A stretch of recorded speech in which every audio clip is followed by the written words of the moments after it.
Hello and welcome back to another update where I cover the latest developments throughout the front line in the Russo-Ukrainian war. It is your host Weeb Union, and in this one we'll be covering the latest developments in the Donetsk, Bakhmut and Klishchiivka directions. First off, here in the direction of Krasnoorivka, we see that the Russians have started a new front in this section, where they have managed to capture several trenches northeast of Krasnoorivka in a strong push to gain a foothold in the eastern parts of Krasnoorivka. They have reached the outskirts of the city, and with this push, a new front has opened by Krasnoorivka. This is a very difficult part of the front line the Russians have started to fight in, as the Ukrainians have several fortifications in the area, but the Russians have already managed to capture half of them. With this significant push, the Russians are speeding up the collapse of Krasnoorivka. The Russian positions to the northeast of the city are in the high ground compared to the Ukrainian positions in this area right here, as we see in the picture here. With this, the Russians have taken advantage of the high ground that is under their control to attack the low ground positions of the Ukrainians and advance through them. If the Russians manage to reach the northern parts of the city through this assault and gain a foothold within it, they will be able to launch a pincer maneuver, bypassing the main defensive positions of the Ukrainians by connecting through the central parts, bypassing the high rises on the eastern outskirts of the city, and connecting it by the hospital in the north. If the Russians do succeed with this, they could collapse the entire eastern parts of Krasnoorivka, taking control of all of the fortifications and defenses of the Ukrainians in the area, and leading the Battle of Krasnoorivka into the endgame. We're seeing that the Russians are currently focused around the central and southern parts, where they have met with a lot of success. This attack in the east came as a surprise to most, and it has allowed the Russians to gain control over significant portions of the Ukrainian defenses, and is a significant advance by the Russians.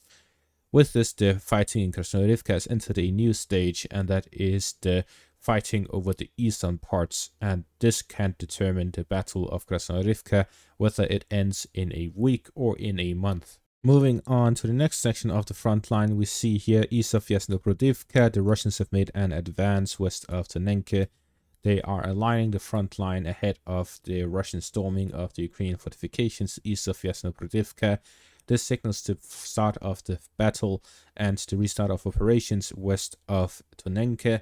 The Russians' objective here is to start the Battle of Umanske, Yasnoprodivka, and Netailove to capture all three villages and secure the southern flank of Avdiivka.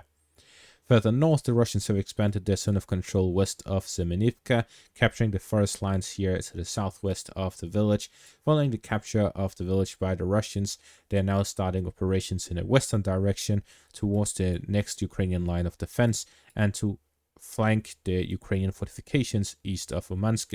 It is likely that the Russians here are aiming to bypass the fortifications and hit them from the back to allow the Russians to fight over Umanske and capture it with a pincer maneuver from the north and the south.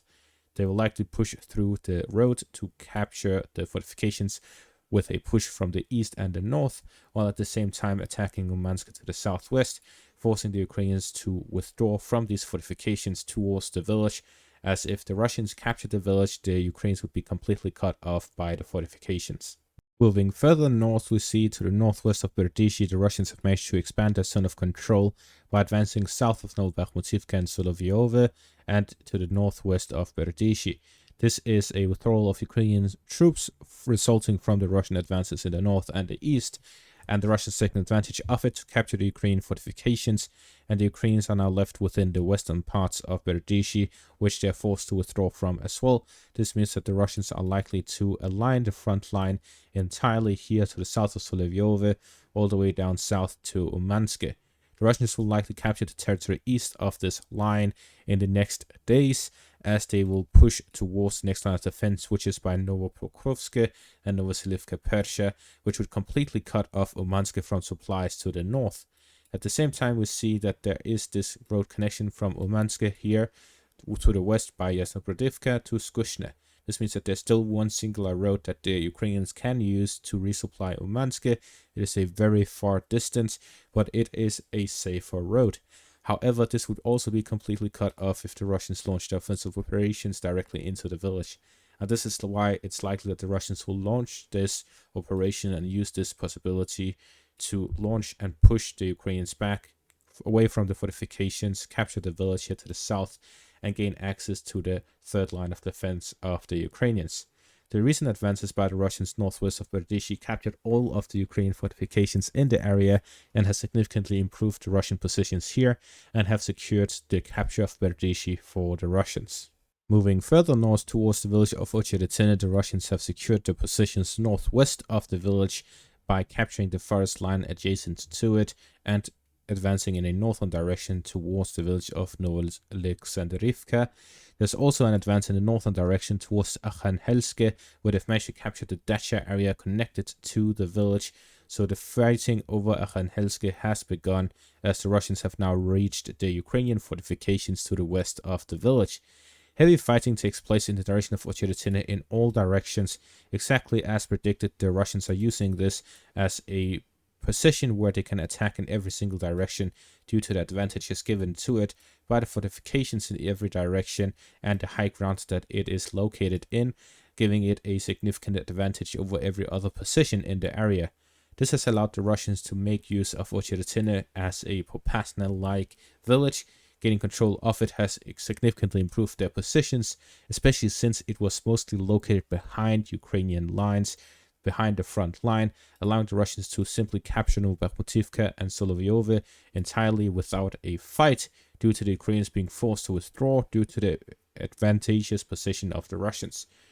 The fighting over Ocheretyne has significantly improved the Russian positions, and fighting continues in every single direction around it.